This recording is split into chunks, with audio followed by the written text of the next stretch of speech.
Okay, it's 11:30. We'll get started here.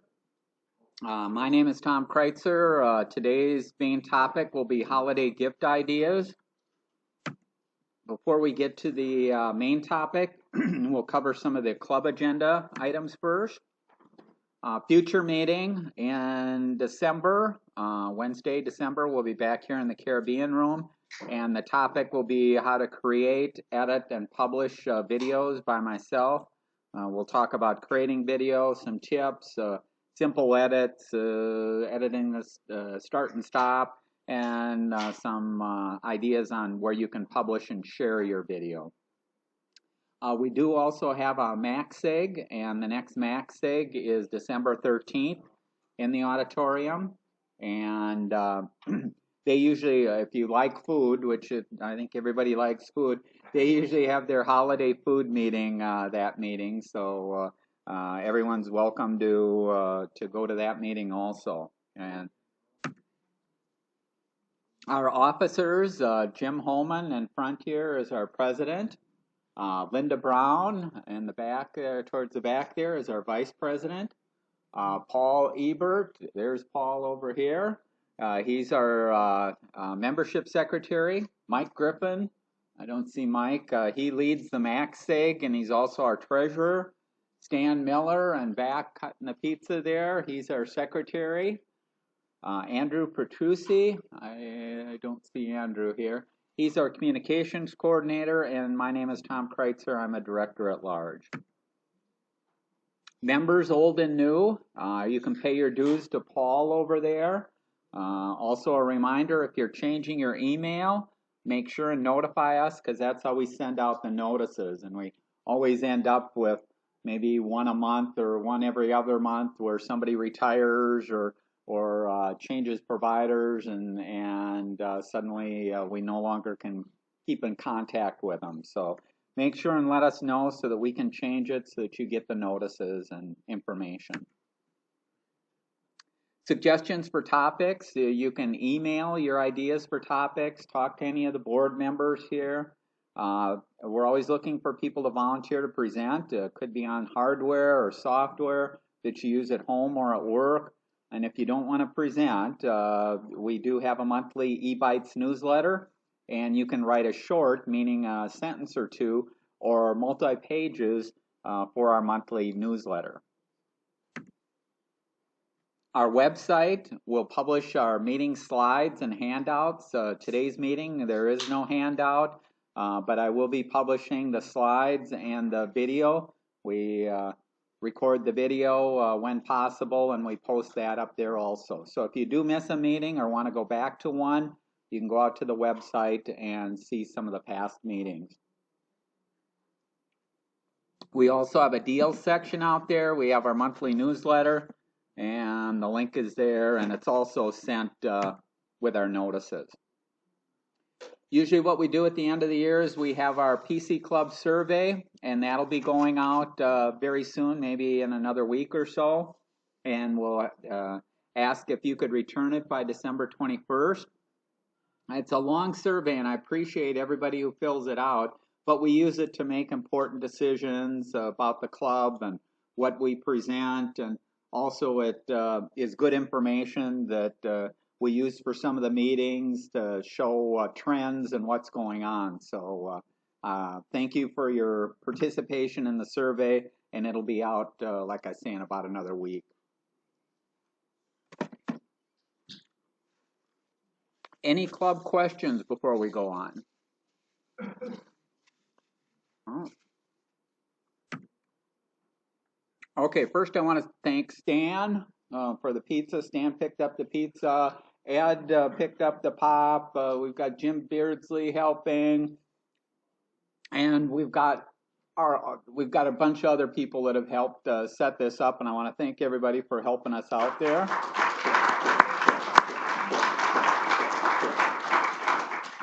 Our format, eat pizza, so I won't be offended if you get up and go back and get some more pizza or stuff like that. Ask questions. I'll be showing some different things that I found interesting. So this is very informal there. Okay.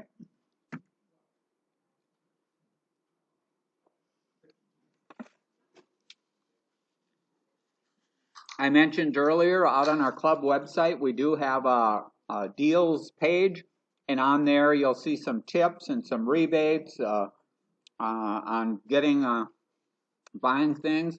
There's also some links for some discounts in that. Take a look at that. But like the disclaimer says, even though there's a link that the 3M Club or the PC Club is getting a special discount, doesn't mean that it's necessarily the best deal out there. Do your comparison shopping, look around, and check things out before you purchase from any place. We see something that you say that you like. Should we tell you to order it for us? Because isn't that the idea? Send me your credit card number. Send me your credit card number, and I'll make sure you get it. Along with, we may order a few other things along with it, but I can do that. This is some information from the survey, last year's survey. Last year's survey, we asked where people buy things, and you can see here the different places that people buy. Best Buy being number one, used by 66% of the members that responded. Amazon.com, 53, Target, Apple, Office Max. So you can see all the different stores and how many people use some of these different sites and stores there. So it's kind of interesting to see what people do use there. And like everybody else, you've probably seen on TV, we're ordering more and more things online than in brick and mortar stores. So the Amazons and even Target and Best Buy, well, you can go out to their site and you can buy things. So things have changed over the years. These are the top 5 shopping sites. Amazon's number 1, Target's number 2, Newegg is number 3, Best Buy is number 4, and Walmart is number 5. So if you're looking for things online, it's always best to check out some of these various sites because they have a wide range of products and are the most popular places to buy things. And many of them, even if you aren't a member, this time of year will give you free shipping. So even if you're just ordering something for $20, you can usually get free shipping out of a lot of these places.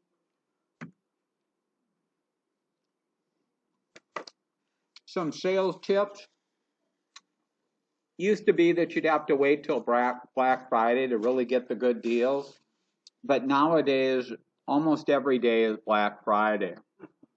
Because if you truly look around, you can find good deals on speakers for $10, refurbished gear that normally goes for $129 for $70. Laptop, HP Spectra X2 laptop under $400. So you can find stuff all throughout the year, and so you really do want to check around. If you do miss a great deal, don't sweat it. Chances are good you'll see it again before long. So just because the sale was only good for 2 weeks and you didn't get it, check around, watch some of these sites. You'll see stuff pop up there. Yes.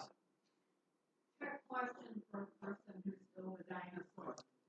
If I were to buy a Bluetooth speaker or two and my laptop is set up with Bluetooth capability and I was tuning into something with music, does that mean I could wirelessly route to these speakers to sound a whole lot better in my house? Yes, that's the whole intent of Bluetooth speakers is normally in your device, be it a laptop, be it your phone, be it your tablet, the speakers in there are usually... Yeah, I'm going to get to that smartphone someday. Thank you. Someday. But yes, you can get very good quality. Prices of Bluetooth speakers, if you're not familiar, range from as little as like $5 up to $500, $1,000. How do you achieve a base treble range? I used to sell stereos at my dad's store and stuff like that. And what I tell people is, I'm not going to tell you what you need. It's your hearing your hearing in your pocketbook that's gonna determine what you can need. Speakers can identify those variables. Right. Don't pay for a speaker, a $500 speaker, when a $50 speaker is going to be sufficient. One to get it all. I don't need to put like stereo or the Bluetooth come in all different. Some of them are just one speaker. Some of them are both stereo, surround sound, things like that. So you can I think I know what I'm getting myself. shop early. I mentioned here the trade war with China. That's still, they're still negotiating some of the tariffs and things like that. So if you do see something that you want and it's at the price that you want, I recommend that you buy it, because again, maybe a month from now, 2 months from now, the price may have jumped on that. So if we are in a tariff war, you will see prices go up, because a lot of this stuff is coming from China, and with a 25% tariff, you will start seeing stuff jump up there. I mentioned here, do your homework. By that I mean do your comparison shopping. Know what's a good price and what isn't. Prices do change from day to day. List price, again, you really can't go by that, because you're going by what are they selling it for, and some things have a high list price and they're always selling it at close to 50% off. Well, you want to know what it tends to go for. There are apps or are sites like Camel Camel Camel. How many people use Camel Camel Camel? Okay, there's a few. Camel Camel Camel is great, especially if you buy things from Amazon. It'll show you a price history, so it'll show you in a graph the price as it's gone up and down, and that can be very helpful. So it's not just showing you, oh, this is the price that it is right now, or this is that. You can see, oh, it usually goes on sale in January, and that's the lowest price that it usually is. So I'll wait until January to buy it. Camel Camel Camel is a great deal there to show. And even if you're not buying from Amazon, it's helpful to see the price swings and what's happening there. Another price tracker for stores is a browser plugin. It's called Honey. That works with Amazon, Best Buy, Target, Walmart, and others. So if you put it in to your browser plugin as you're going through these sites, if it sees a cheaper price, it'll pop up and tell you this is a cheaper price and this is where it is. So there's all kinds of aids to help you in shopping there to make sure you're getting a good deal there. After you do that, you get a lot of ads and stuff for those products from other places. Getting ads, whenever you do a search in Amazon or that, regardless of if you have Camel, Camel, Camel, or Honey, there's cookies being generated. Amazon is monitoring you, and they sell that information. And when they sell that information, that's why you see pop-ups in Facebook and other deals saying, gee, buy this, or they saw that you were looking at this and they're recommending this. You can, but and there's what I recommend, and I think we talked about it before, is there's packages called the ad blockers, and that'll remove the majority of them. Doesn't get rid of everything, but they'll keep the number of ads down to a minimum there. But there are ways to shop anonymously so that it doesn't track you. But then when you do, then it also doesn't know your history and make recommendations and some other things. So it's kind of a plus and minus thing of if you truly are anonymous, you aren't taking advantage of some of the things that the sites will provide for you either. Yes, Linda. Along the lines of ad blockers, I have one activated for Google. And so whenever I go to a site, it reads through and blocks those ads. How, if any way, can that ad blocker capability address these pop-up things that are coming in on Google? How do I ad block Google and all their ads? Well, again, ad blockers usually work with you. You tell it this site is safe. You want to see the pop-up ads and things like that from it, or you want to block it.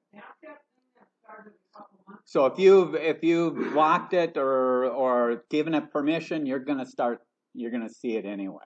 Or whenever you do a Google search and the first things in the search are ads, so it'll say AD, it's an ad. You can't get rid of that. That is put there because you're using Google to search. And if you go to Bing, you'll see the same thing in Bing. And if you go to Yahoo, you'll see this. I don't use the search. In order for them to provide the search, they need to generate revenue, and that's the way they generate revenue. Okay, the more you know about a product's history, the better prepared you'll be for buying.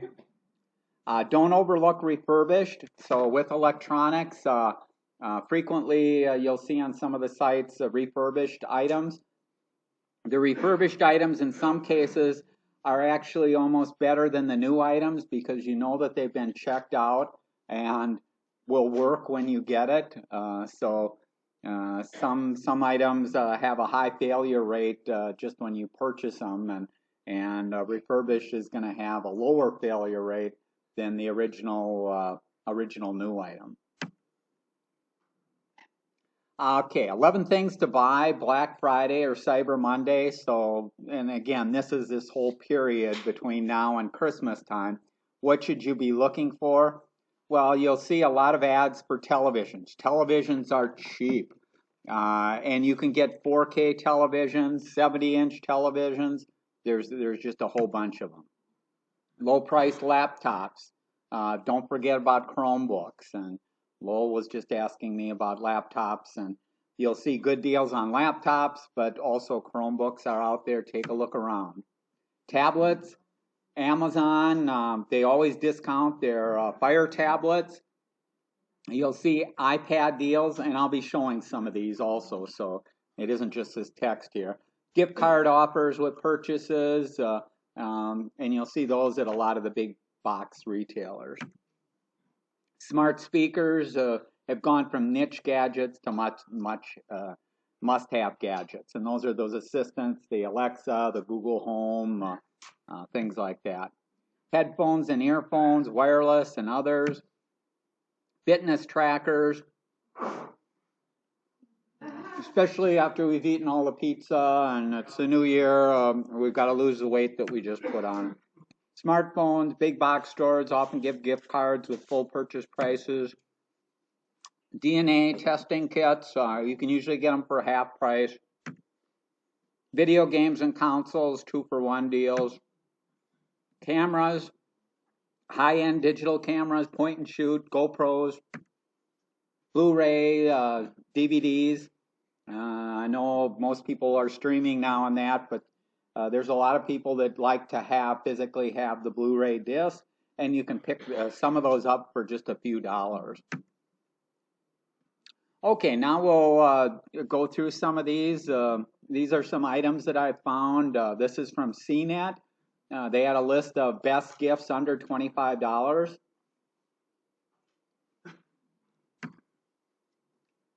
Here's a Lego. First year I've ever seen a Lego in their list. But this is a Lego build a car there. List for $16 and comes recommended there. It's a pullback deal, so it's not a robotic car or anything like that, but a nice little deal, $16. The TileMate trackers. How many people have used the TileMate? Okay, there's a few there. These are trackers, so if you lose things, whether it's your keys or a purse or things like that, you can attach this tracker, and it's this little flat device here, and using a smartphone or a tablet, you can then find it if you do lose it or misplace it or things like that. And there's all kinds of nice things that you can do. If it ever gets so far from you, you can have it buzz and go off. So it's a nice little deal. I got a couple of them for my parents because my mom was losing her purse or hiding her purse. And then it'd take us an hour or more to find it. And now we can find it in a few minutes there.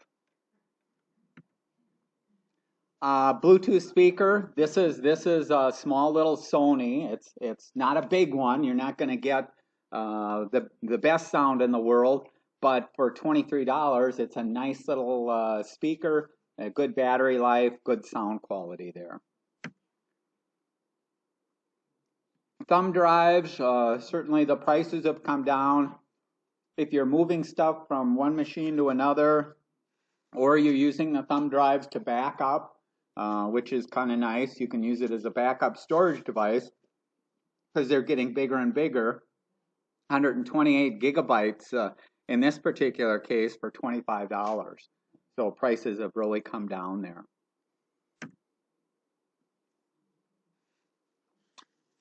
We talked about some of the smart devices a meeting or two ago, and this is an example of a wall switch. And so this is one that they recommended, less than $25, plug it in, control it from your phone, create schedules, things like that, so really nice there. This is from another list. PC Magazine had 31 must-have tech gifts under $50. And one of them that they mentioned was the Wise Cam, and I talked about this. I recommend this product. It sells for $19.99 at the Wise website. It's an indoor camera, but I've used it outdoors, and it's a nice home security camera or just a monitoring camera. You can't beat the price, $20. They also got listed another camera they make. This camera, this is a stationary camera, so you set it up and it's just a fixed view. This is an indoor camera, so maybe you're using it as a baby monitor or whatever, but this will do pan and tilt. So it'll pan and tilt. You can control what it's watching there. And that's $29.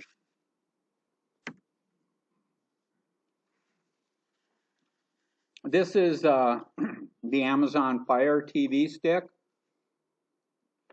If you purchased a TV stick or streaming device more than 2 years ago, chances are there's much better devices out there now. And this is an example of one of them. This supports 4K. So even though there's not a whole lot of 4K content out there, you're going to see more and more streaming channels and things like that with 4K. So if you want to watch 4K and you've got a new 4K TV, you're going to need a new device that supports the 4K. Also, this supports voice remote, so similar to the voice assistants where you can talk into it instead of going through menu after menu or searching for a TV show or things like that. You can just talk into it and do your searches and things like that. So it's very nice. This lists for $49. And you'll see it on sale probably for $39 or less during the holidays here. This is one of the voice assistants, Amazon Dot. This is the 3rd generation. It lists for $49. The speaker is much better than the previous version, so the sound quality is better. And again, it lists at $49, but you'll see Target is selling it for $22 as one of their doorbusters coming up on Black Friday there. So if you don't have speakers or want to update some of your voice assistants and stuff like that, look around. You're going to see all kinds of deals in the next couple months here.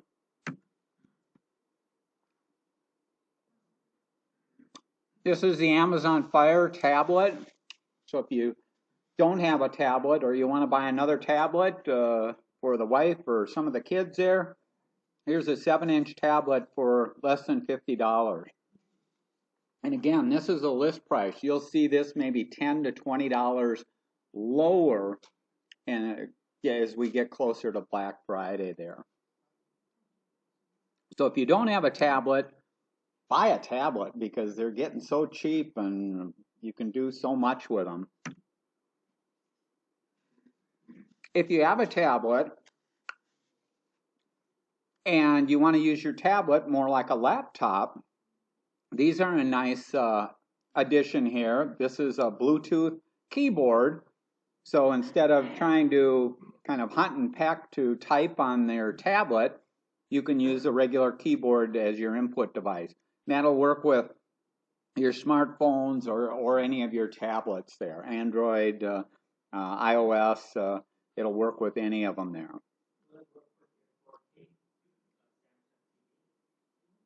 It depends on the smart TV. Some smart TVs will let you pair it and use it, others will not. On the TVs, if you're looking at TVs, kind of the best thing you can do for a TV is if it has a voice remote.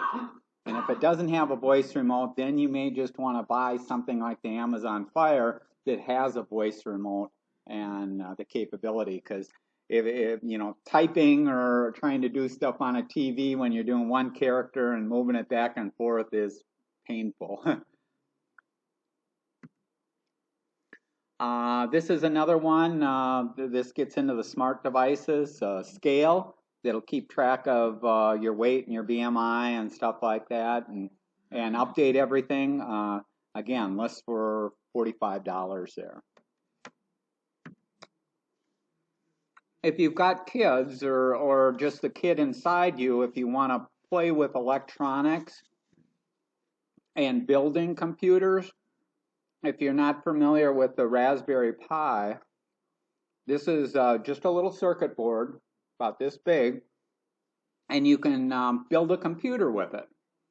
The device itself has USB ports, has HDMI ports, so if you connect a keyboard, either wirelessly or wired, a mouse and a display, all of a sudden you've got a simple computer there, and you can load stuff in, and they're great for teaching kids electronics and basics of computers and stuff like that. And again, this is a list for $50.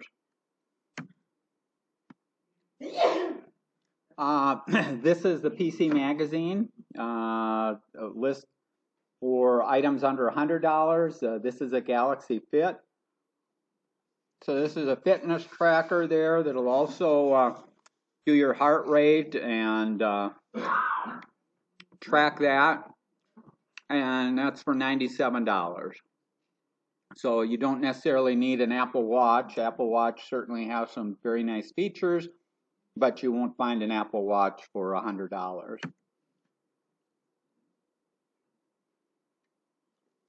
This is, we talked when we were talking about smart devices, this is what's known as a video display device, assistant there. So instead of just the capability of talk, you have both a video display and the ability to ask questions, or everything that you can do with an Alexa, you can do through this device. In addition, it has a 5.5-inch display, touch display, so you can see photos, you can even stream some TV if you wanted, or things like that on this device. And this device lists for $89, but Amazon is currently selling this for $59. So again, those smart devices for the home, you can put it in the kitchen, put it in the den, put it in other places. They make a great addition there. This is a doorbell, smart doorbell there with video capability. And this is the one they recommend, $99. You've probably all heard about the Ring doorbells, and the Rings are very nice doorbells. It's just that they usually start out at list price of $199. Then you have to pay monthly service charges to store the video and to have access to the notifications and video. So this is an alternative to something like that. This is the Amazon tablet. So if that 7-inch tablet is a little too small for you, you want a bigger one, here's an 8-inch tablet for just another $20 or so. Here, they list in here memory. So this would be a hard drive. So if you do have a laptop that you're running out of space on the hard drive and it has a solid state hard drive, here's a replacement solid state hard drive to give you more memory if you need it. And in this case, it's $62 for it. And even if you have an old spinning hard drive and you want to replace it, these are replaceable in those laptops also. This is a wireless router. As speeds have gone up in internet connections, a lot of people have neglected upgrading their routers, so they're really not getting that faster speed within the house or the better connectivity to the devices within the house. And upgrading to a newer router can fix a lot of problems that you may have in your home. And here's an example here of the Linksys router. It's a 802.11ac, which isn't the most current, but is probably newer than what most people have in their house, and this lists for $67 there. DNA tests, I think I mentioned earlier, most of the places will offer the DNA test for about half price there. So here's an example here. Amazon special, you can get a DNA test with the health screening for $99. Typically a DNA test just by itself without the health assessment is $59. So they're kind of fun to track down potential relatives that you might not know about or things like that. So it can be very interesting. Yes. As a retired health professional, I think it's a good idea to be very cautious when you're looking at those because they don't always keep the data that they get on you private. So you could end up in a situation someday that you may not want to be in. And so that, I mean, several of these are different. And so some of them will guarantee your privacy and some of them are not, maybe selling it.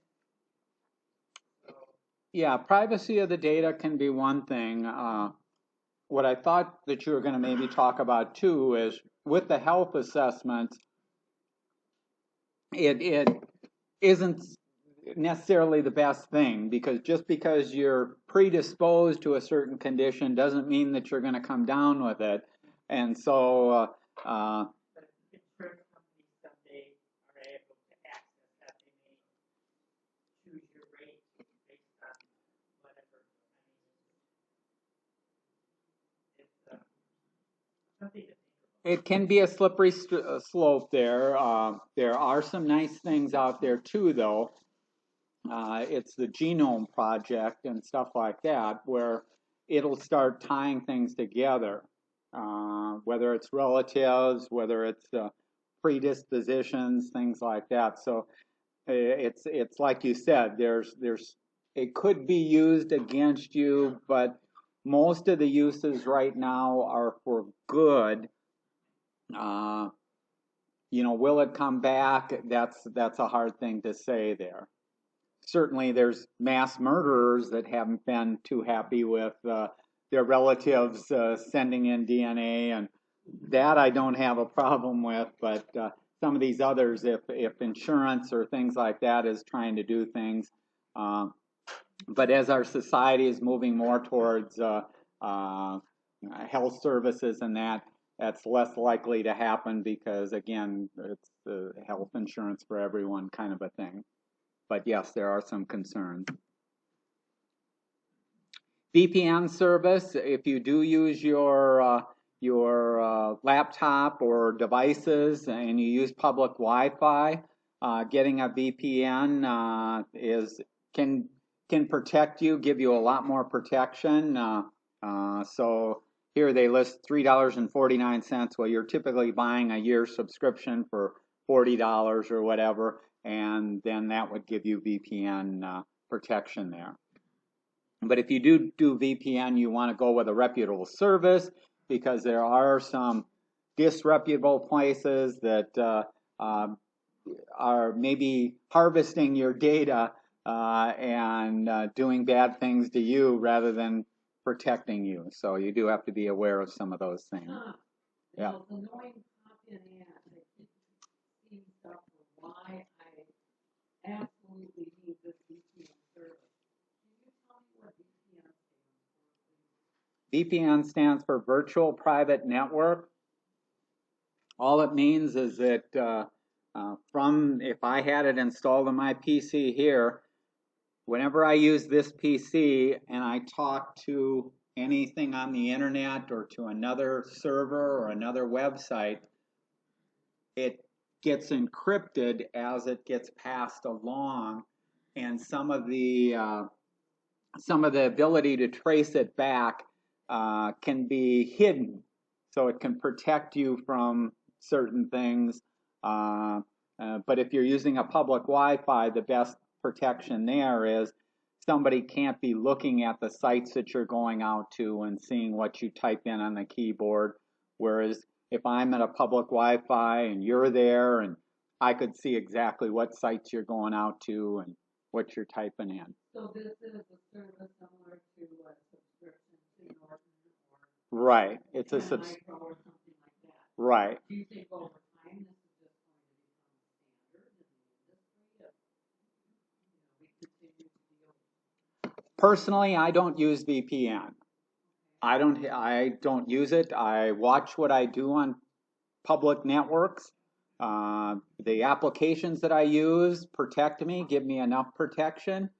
So depending on what you're using, you can be protected without a VPN. You just have to know what you're doing, what you're entering, what you're connected to. Would this possibly have greater application for people who buy the RV and are traveling around the U.S. and you don't know how your connection systems are? It can. Again, it depends on how you're connected and what options you want to use. But VPNs can give you extra protection there. It is not. There is a cost. In addition to this cost, because stuff is being encrypted and because it, instead of going from here, let's say, to 3M. So when you're at home and you're connected to 3M, it isn't going from your PC to 3M servers. It's going from your PC to the VPN, from the VPN to 3M, and it potentially might make multiple hops in there. That means that it's going to be slower. It's never going to be faster than the direct connect because it has to encrypt things. That slows it down. So you're paying a price. You don't get this security for nothing there. Also, it's a case of in some, what? Who might be interested in that level of protection? All your laptops at 3M, 3M does not let you connect with a 3M laptop unless you're using VPN, because it does not want you to be accessing the 3M network and somebody looking at what you're doing. So that's where 3M chose to do that. I have LifeLock, and it's supposedly included with LifeLock. Would there be a subscription? I've never checked. I don't have it on my computer, but I do have LifeLock that I pay for. Would that be a charge for that, or would that be? Usually, I believe LifeLock is similar to an antivirus suite. It's just one of the things that they offer. And then usually you have to choose whether to turn it on or not turn it on. So you don't have to use it. And in some cases, if I was using a streaming service wanting to watch TV, most streaming services will not let you use a VPN, because what you're doing is you're anonymously doing some of these things. And so you could be trying to stream from Japan and they don't want anyone streaming from Japan on their service. So they block VPNs. They won't let you connect with a VPN. So VPNs can cause problems for certain services, but they do provide protection when connected to some of these other services. What if I just had it on my laptop? That could affect my streaming on TV? there's different ways that you can implement VPN. I mean, one way is software on the laptop that you connect into. You decide whether you connect into or not connect into. Other ways is to put it on the router, your home router. Then you don't need it on your smartphone, your tablet, you don't need it on all these devices. So there's different ways of putting it in and that. But we won't go into it. Yeah.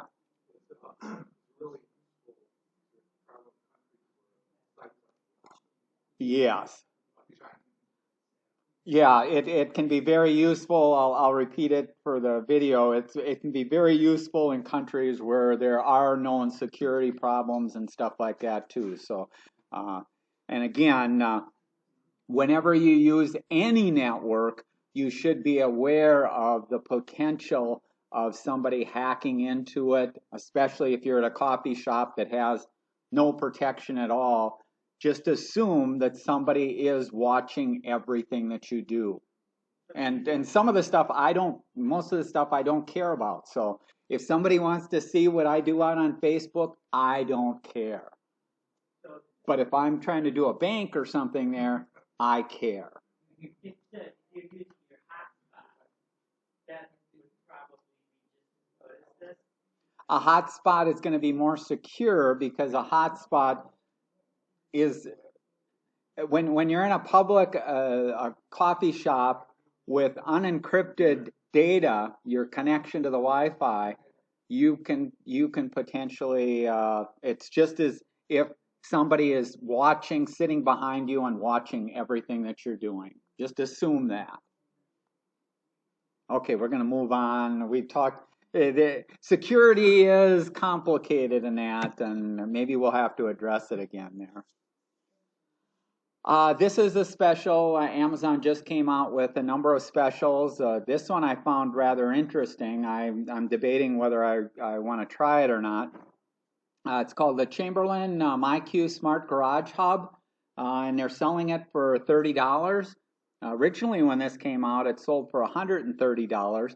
It's a device that you can attach to your existing garage door opener. So if your garage door opener is not a smart garage door opener, you can attach this and connect it. You do have to configure it.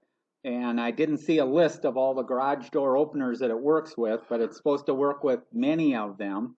But once you install it, then you can use the mobile app. You can get notifications when the door goes up or down. You can close it, open and close it remotely. So it sounded like a nice little device for $30 there. Yes. Linda. I just found a Chamberlain door that came with it. So when you buy it, you can actually buy that already related to the service, and it's very cool.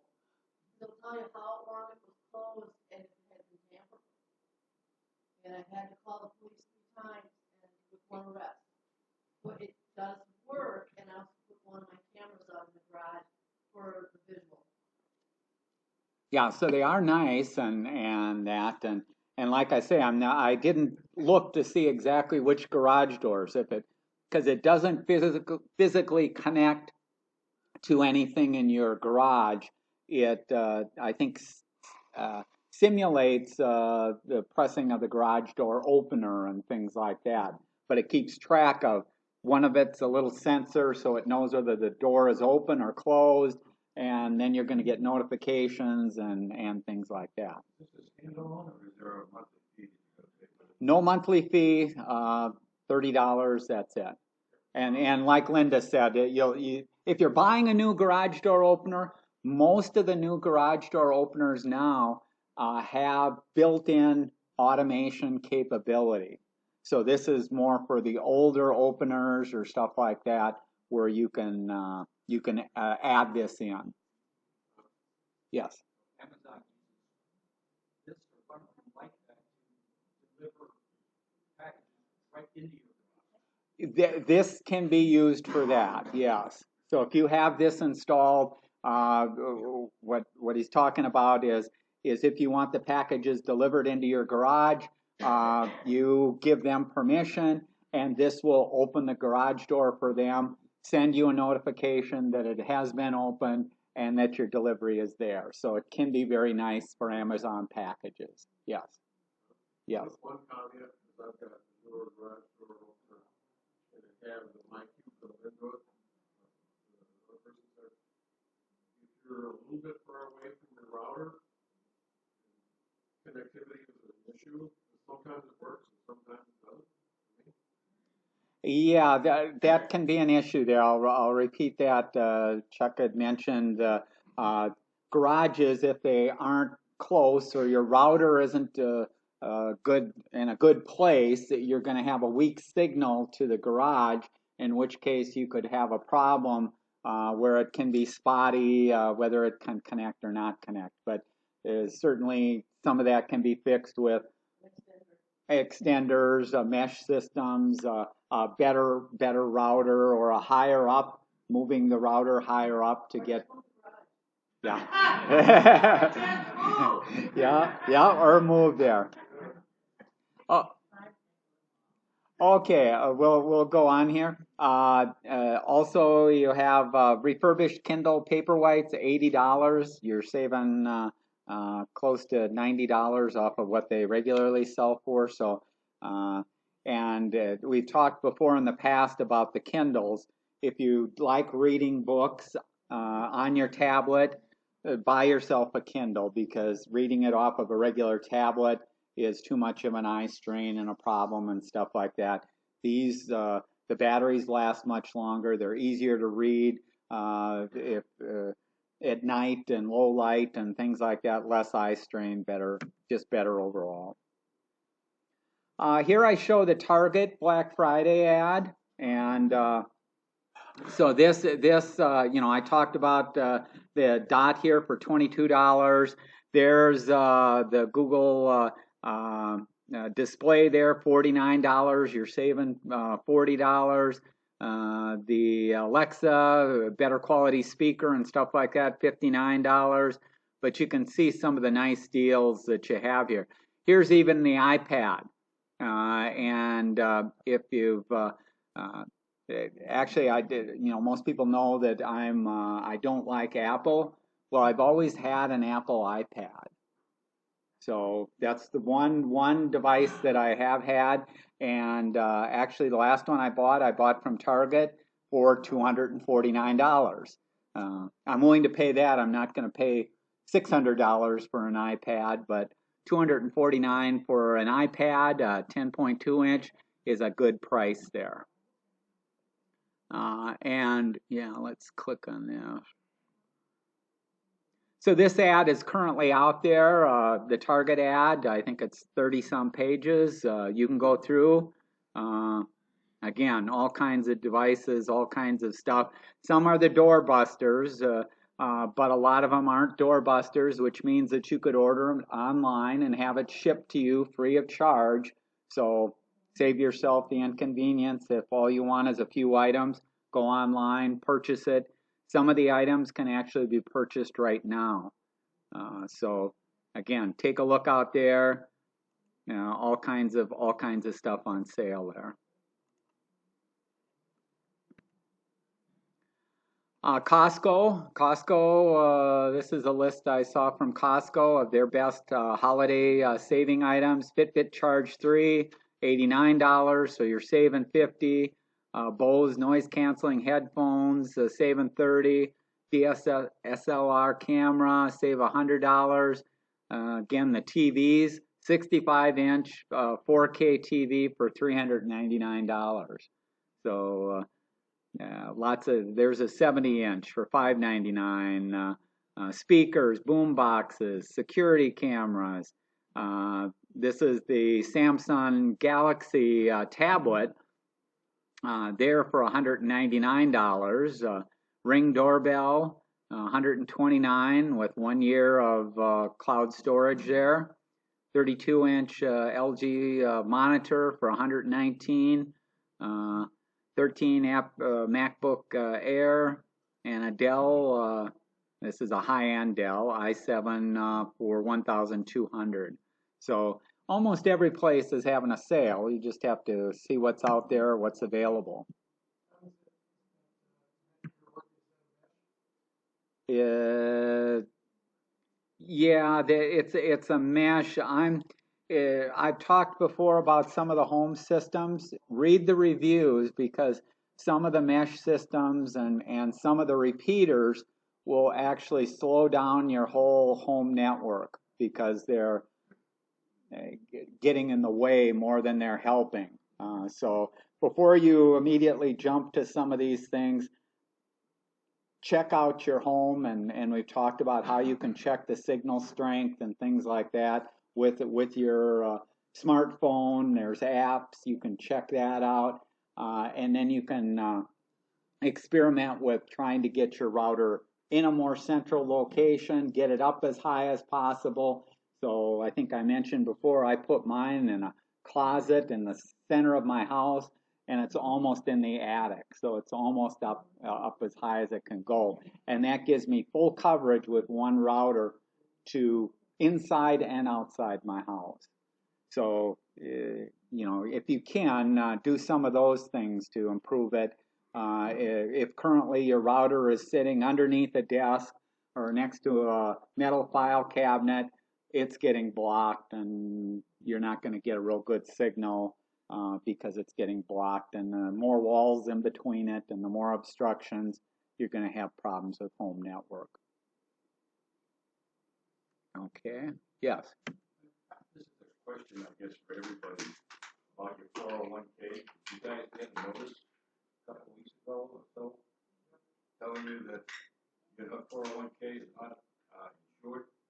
If you lose it, you lose it. Somebody breaks in and finds it, and they're suggesting you go to some third-party group that they want your phone number, a cell phone number, so that, and then you agree that you will call them immediately after they notify you that somebody's trying to attack your 401k. You got that? Did you guys all do that? Yeah. No problem? No. Okay, and I guess my problem was that I wasn't sure it was from 3M. You know, 3M a long time ago stopped using the red 3M and it's all black. So anybody could do that. You make up a fake notice. And there was some number of my name. 6 digits. I didn't know. It's pretty weird because it doesn't say that you can find out whether you're definitely covered by this supposed insurance, or this guarantee. That's what you can do. It doesn't say like you're definitely. Well, it implies you're not covered, and you have to do this in order to possibly be covered. I called them up. Yeah, the best thing you can do with this and with any bank or brokerage account or anything like that is to turn on multi-factor authentication. Multi-factor authentication usually means that you're going to get a text message or a phone call or an email additionally every time you attempt to log in and do anything with it. So what they're trying to say, 3M's trying to say, is it's easy to hack these accounts. With multi-factor authentication, it makes it harder. Doesn't make it impossible, it makes it harder. They want everybody to have multi-factor authentication set up on their account so that, we talked about the dark web and identity theft. A lot of your information is already out there. Old accounts, old passwords, things like that. People don't change passwords. You should be changing passwords. You should be using multi-factor authentication. You should be using a password manager like LastPass. If you do these things, you're going to be 99.9% secure. But if you don't do them, you could get hacked tomorrow. And if you get hacked tomorrow, and somebody legitimately logs into your 401k and transfers all that money to another account, there's nothing 3M or anybody can do. It's gone. And the reason it's gone is it's gone because you were hacked. They got an account, it's on the dark web, whatever. So they want you to do more to protect yourself. And the multi-factor and some of these other ways are ways that you can protect yourself. Yeah. So was it good or was that fake? It's legitimate. That's a legitimate note that went out to all 3M employees with a 401k. Albright, I believe it was, or I forgot the name of the. All right. Right. Now I had multi-factor authentication, so it knew that, and it said you already have this, but this is what they were telling people to do in that. But you should protect yourself. And if you don't like the protection of 3M's provider of the 401k, at any time you can take your money and you can transfer it to like a Vanguard or a Fidelity or to another brokerage house. But those brokerage houses are going to have the same thing that you have. You know, if somebody gets your account and password and gets in there, you have the potential of them draining. That's you know. So it's not any safer to take the money out. No, but you should use the multi-factor, and you should change your password, and you should use a password manager. Use long passwords. Don't use the name of your dog, or don't use a year in there, and don't use your address, and don't use your phone number. And just with those simple statements, I've probably covered about half of people's passwords. So I could go into accounts, guess a few of these things, and maybe 5 or 10 people here in the room here, I'd be able to get into your account. That's not a safe thing. Yes, Jim, in fact. Speaking of that, there's a lot of things on Facebook that ask you for what year were you born or what was going on during your year or other information. Many of those are phishing, looking for that basic information to get into your account. So they ask you, how old were you in 1975? They can go back and figure out the year and get data that. Yeah, and frequently people will put that type of information in their Facebook and their about, because they like to get notices on their birthday and stuff like that. And then whenever you like a business or somebody sends something, and the veterans, it was Veterans Day, like this, if and stuff like that. Well, that liking, the physical act of clicking the like, gives permission to whoever set that up to view all of your personal information. So never like anything that you don't specifically know the person. Does that also include your screensaver that Windows 10 shows up? You keep changing it and ask you like this one? That I'm not. If you're talking about pictures, I believe that just keeps track of which pictures it may repeat again and that.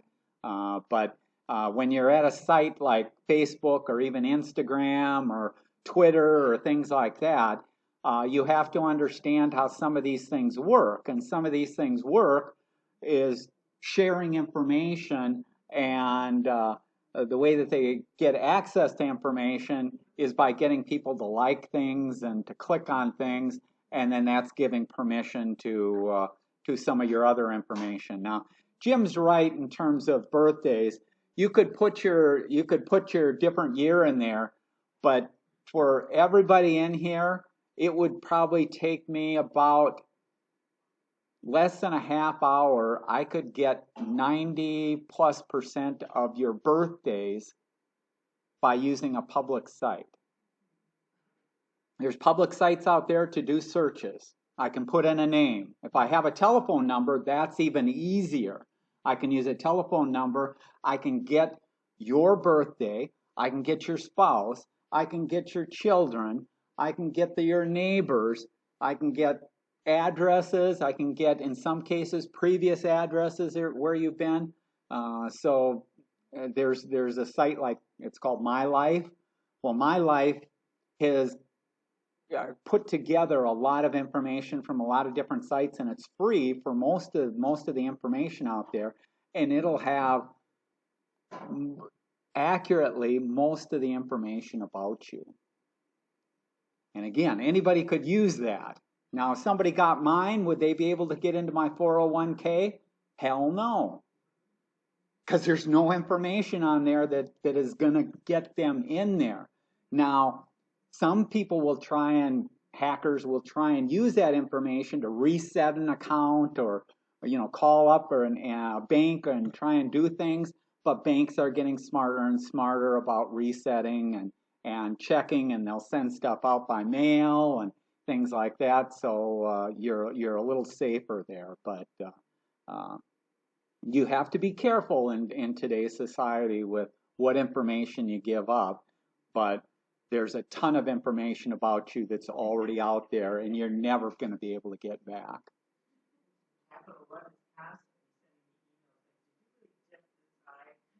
Right. So and the state of Minnesota is selling information, and so I mean it's not just stealing information from Facebook and some of these others. It's this case of your information is all over the place. So as we talked about with identity theft and things like that, you want to be careful out there and keep your eyes open. But that's the best that you can do, and especially financial sites and stuff like that. I mentioned turn on multi-factor authentication, because that would mean somebody would have to steal your cell phone or hijack your telephone number, which is possible to hijack the number, but it's hard to do. So you, again, reduce your risk and that out there. Okay, that's the end there. I don't know, there's probably still some pizza there, Stan. So if you want to get some. Thank you again. You're welcome. You're welcome.